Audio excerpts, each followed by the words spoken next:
La revue de presse. Mesdames, Messieurs, amis des journaux, bonjour.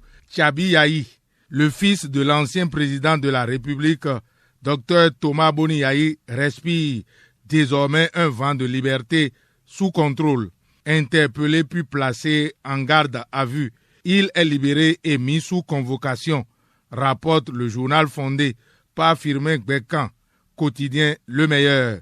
Tchabi Yahi libéré sous convocation certifie fraternité, appuyé par les 4 vérités et le potentiel qui souligne que Tchabi Yahi est libéré et placé sous convocation pour le 18 décembre prochain. Une information pêchée par Matin Libre qui fait cas de ce que Tchabi Yahi est libéré après son audition. Son avocat révèle les éléments du dossier. L'audition qui a été faite ne nous révèle pas l'existence en tant que telle de preuves convaincantes de soupçons, d'intelligence ou de concert formés avec des entités ou des personnes qui auraient un grief contre notre pays ou contre ses dirigeants. Nous considérons jusque-là que ce ne sont que des soupçons à l'encontre de Tchabi Yahi qui restent à vérifier, déclare Maître Augustin Abalo, l'avocat du fils de l'ancien président de la République, Thomas Boni Yahi, rapporté par le journal dirigé par Chérif Riwanou, Matin Libre. Tchabi Yahi sort donc pour l'instant des 4 murs du milieu judiciaire et ne connaît pas une chute en milieu carcéral. Contrairement à lui, c'est une trentaine de présumés mutins qui sont présentés à la criette hier pour tentative de coup d'État au Bénin. La révélation trône à la manchette du journal Le Matinal, lundi 15 décembre 2025, vers 17h10. Un impressionnant dispositif sécuritaire a été déployé autour du parquet spécial de la Criette en prélude à la comparution de 30 présumés mutins. Ils ont été arrêtés notamment au siège de la télévision nationale le jour de l'attaque, ainsi que d'autres interpellés. L'analyse de Sergino Lokosu, rédacteur en chef du journal Le Matinal, l'auteur de l'article, l'amène à relever que conformément à la procédure, les mises en cause doivent comparaître successivement devant le procureur spécial de la Criette avant d'être fixés sur leur sort par le juge des libertés et de la détention. Selon des sources proches du dossier, d'autres groupes de militaires impliqués pourrait être présenté à la justice ce mardi 16 décembre 2025, renchérit la plume de mon confrère Sergino Lokosu du quotidien Le Matinal. Fraternité a aussi vu des présumés mutins devant la Criette. La boussole note que l'enquête judiciaire est ainsi ouverte après la tentative de coup d'État et le journal compte une trentaine de suspects devant le procureur spécial de la Criette. Les 4 vérités, Le Coopérant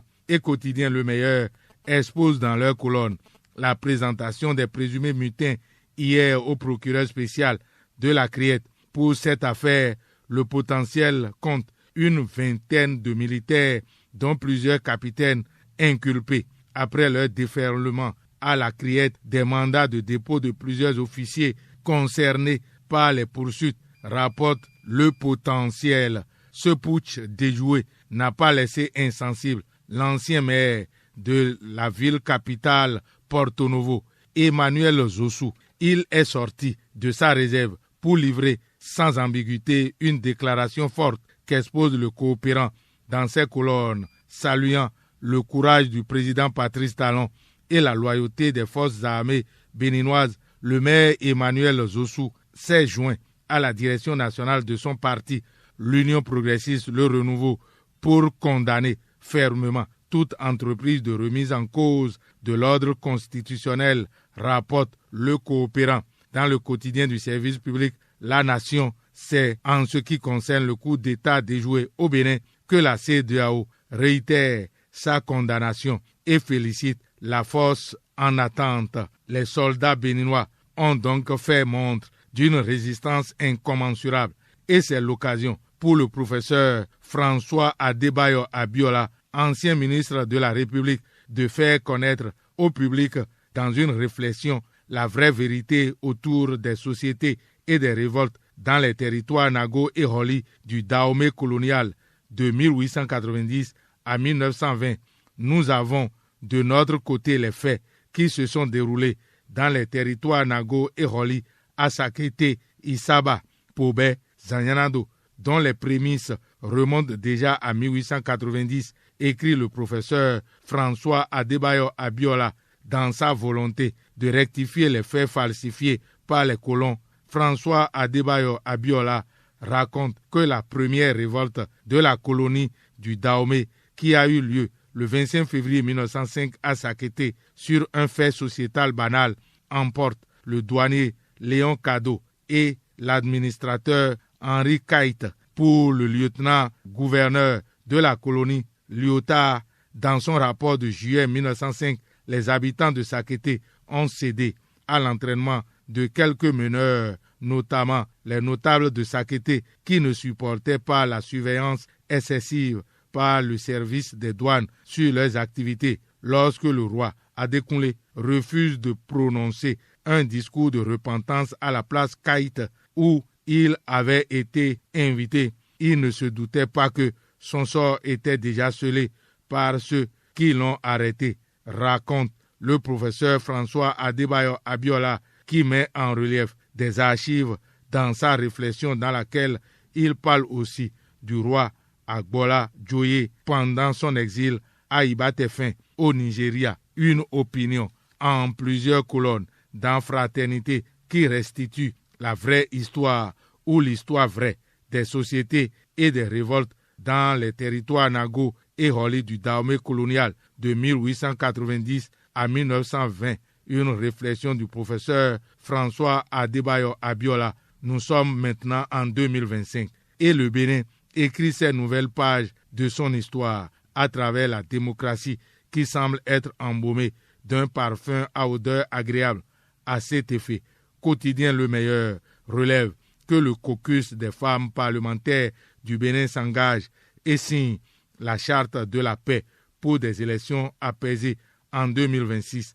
À la manchette de Bénin Intelligent, la Sénat entame une phase importante de l'organisation des scrutins de 2026, l'étape de la réception et des colisages des matériels électoraux est une réalité, constate Bénin Intelligent. Ce qui est une réalité aussi, c'est la présence du Bénin à la 11e Convention des Nations Unies contre la corruption. Le haut commissaire à la prévention de la corruption, Jacques Attiéfon Mingan, vante les efforts du Bénin à Doha au Qatar. Jacques Attiéfon Mingan, à la tribune de cette rencontre internationale, rappelle les avancées réalisées par le Bénin, en particulier l'opérationnalisation en 2024 de l'institution qu'il dirige. Les résultats sont reconnus à l'étranger, souligne la plume de Léonce Adjevi, l'auteur de l'article du journal Le Matinal. Ce que fait Dr Isidore Ouedo pour les populations de Zanyanado est aussi reconnu. Il a conduit une impressionnante délégation du Parti Bloc républicain de Zanyanado pour assister à la fête patronale de l'église catholique Saint-Odile de Gbanamé. Le leadership imprimé par Dr Isidore Ouedo à la tête de la délégation vise à sceller un pacte de confiance avec les populations et à appuyer les efforts du développement local, rapporte le potentiel appui à la lutte contre le terrorisme. C'est ce que pêche le quotidien du service public La Nation, qui placade à sa une que pour la lutte contre le terrorisme, près de 1,6 milliard de francs CFA sont accordés au Bénin et au même quotidien de laisser sa manchette à l'inflation au Bénin pour constater que le niveau général des prix recule encore. L'Instad note une détente de niveau général des prix au Bénin en novembre, soutenu par les produits alimentaires, les services de restauration et le secteur primaire. Cette évolution confirme la poursuite du reflux des tensions inflationnistes observées depuis plusieurs mois. Détaille La Nation. Fin de cette revue. À la prise de son, Fatiwa Hoyon. Réalisation et présentation, Lucien Dossou. Agréable journée à toutes et à tous. C'était la revue de presse.